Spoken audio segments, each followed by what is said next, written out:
Welcome to Health Talk from Mars. It's out of this world, and welcome to another episode.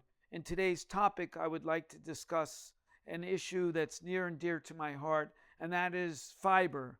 What is the role of fiber on human health and disease, and how can we optimize our intake of fiber? In today's talk, I would like to discuss a critically important book that I recommend for everyone if they truly want to understand the nature of fiber and optimizing their health. So stay tuned.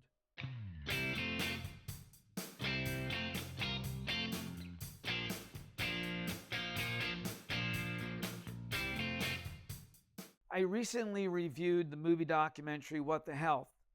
In this movie, they discussed the role of fiber on health and disease and stressed the idea that most people are obsessed with eating more protein than they actually need. In the book Fiber Fueled by Dr. Will Bulsiewicz, he discusses a little bit of his history of when he was in medical school, being 50 pounds overweight, feeling anxious and fatigued, and not really on top of his game. Then he met his future wife, who was eating a fully plant-based diet. He adopted some of her eating measures, and to his amazing surprise, he basically lost 50 pounds, became less anxious, his mind was much more clear, and he really started to realize optimal health.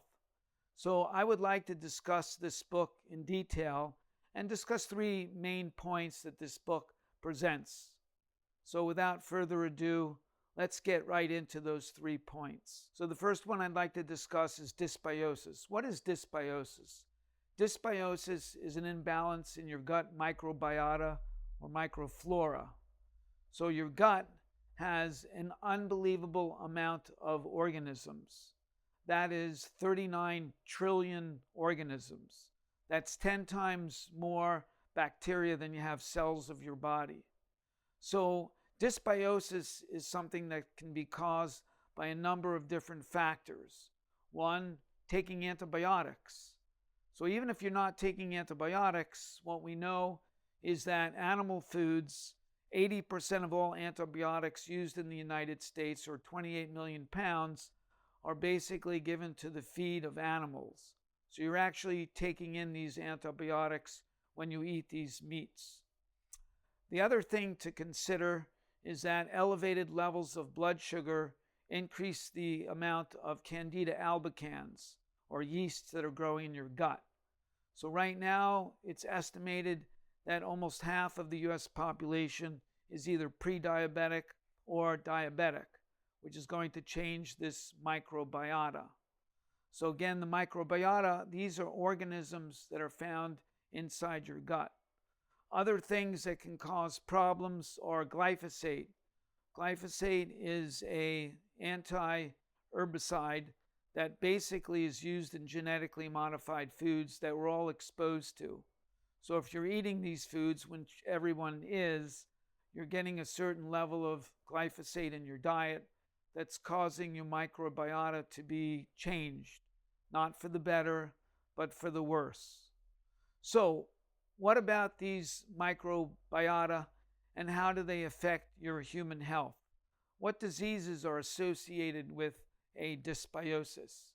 We know that cardiovascular disease, obesity, diabetes, dementia, insomnia, anxiety, depression, hormonal imbalances such as autoimmune diseases, cancers such as prostate cancer, colon cancer, and breast cancer can all be attributed to a dysbiosis in the gut. So dysbiosis is a critical topic to understand, which is discussed in detail in this book. So with regard to mood disorders such as depression and anxiety, many people are on various types of medications called serotonin reuptake inhibitors. They would include Prozac, Wellbutrin, Zoloft, just to name a few. These particular medications are designed to increase the amount of serotonin in your brain. Well, did you know that 90% of all serotonin in your brain comes from your microbiota in your gut? So that's critical that you have the correct microbiota in the gut, which is basically comes from the level of fiber that you consume. So what is fiber? Fiber is a type of carbohydrate that your GI tract cannot break down. So we only have about 17 enzymes in our digestive tract, and these enzymes are not designed to break down all the different fibers that we get from plants. What we know is that microbiota can contain over 60,000 enzymes that are responsible for breaking down fiber. So these occur in the large intestine. So we know that 97% of the US population doesn't even get the RDA amounts of fiber in their diet. That's pretty poor. So right now, 25 to 35 grams of fiber is what's recommended, and it's believed that in Paleolithic times, we probably consumed over 100 grams of fiber. There are various tribes in Africa that consume routinely over 100 grams of fiber, and this fiber is something that's critical for their microbiome. In addition, it's believed not only the number of grams of fiber are important, but the types of fiber. That means the variation in plants. So it's recommended that we consume at least about 30 different plant fibers per week. So most people don't get anywhere near that amount, and therefore the type of fiber that they get is not going to be sufficient to do what it needs to do. So there's two basic types of fiber. One's called soluble fiber, the other is insoluble fiber. Insoluble fiber you can think about as a type of fiber like a piece of broccoli. You throw it in some water, it sits there, nothing is going to happen to it. And insoluble fiber is a type of fiber like oats. If you put it in water, you get this milky white substance that comes out, and that's a soluble fiber. About 80% of the fiber that we ingest is insoluble fiber, and 20% is soluble fiber. They both have very important roles to play in the microbiota. Soluble fiber is really critical for evaluating or regulating your cardiovascular system. So, for example, cholesterol. Cholesterol is normally regulated in the body by the liver. The liver makes most of your cholesterol that appears in your bloodstream.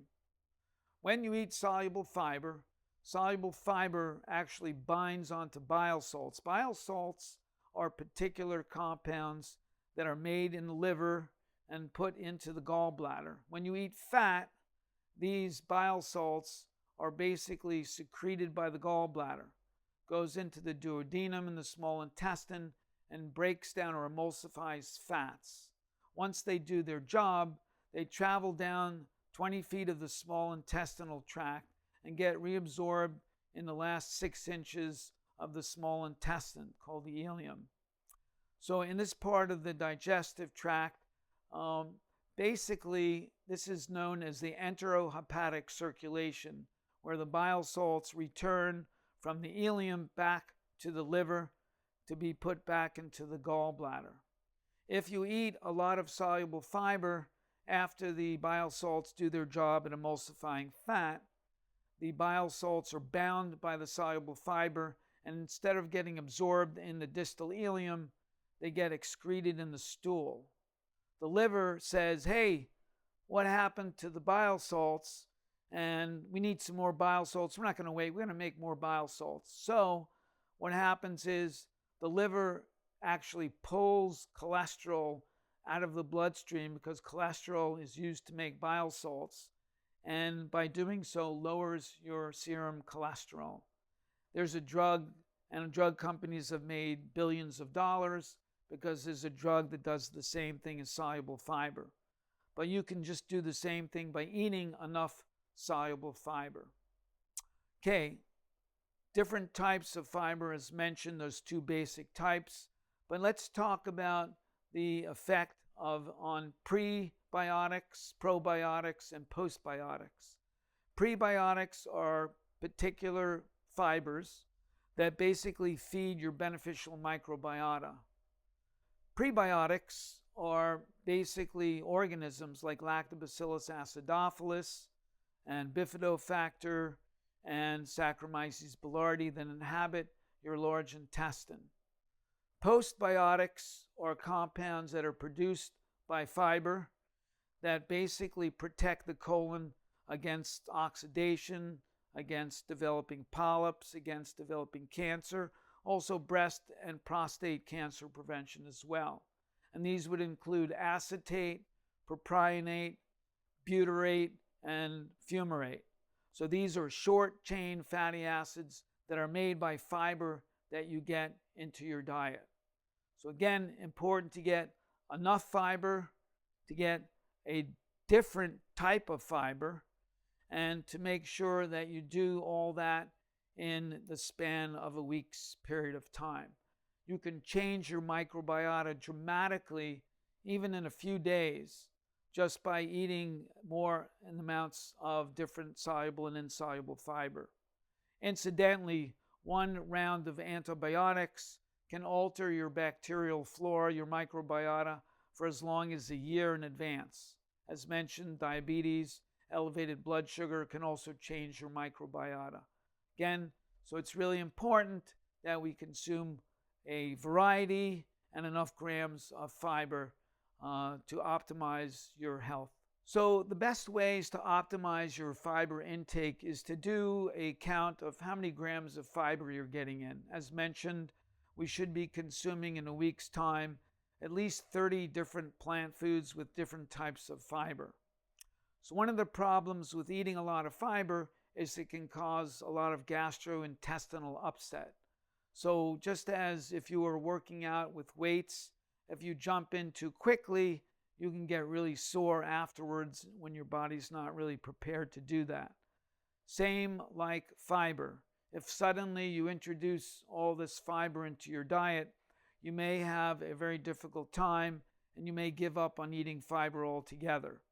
So there's a list of foods called FODMAPs. FODMAPs stands for fermentable oligo, di, and monosaccharides and polyols. These are substances or carbohydrates found in foods that your digestive tract will ferment and turn gassy and may cause cramping and indigestion in your GI tract. So it's necessary to pay attention to FODMAPs when originally or at the beginning you're introducing lots of fiber in your diet. So slowly add more of these foods. These foods are not foods that you want to eliminate completely, but they're foods that you might gradually bring into your diet. Use small amounts, and they would include things like black beans, pinto beans, cauliflower, lactose, which comes from various dairy products. So dairy is something that you want to eliminate during the FODMAPs diets. And also gluten.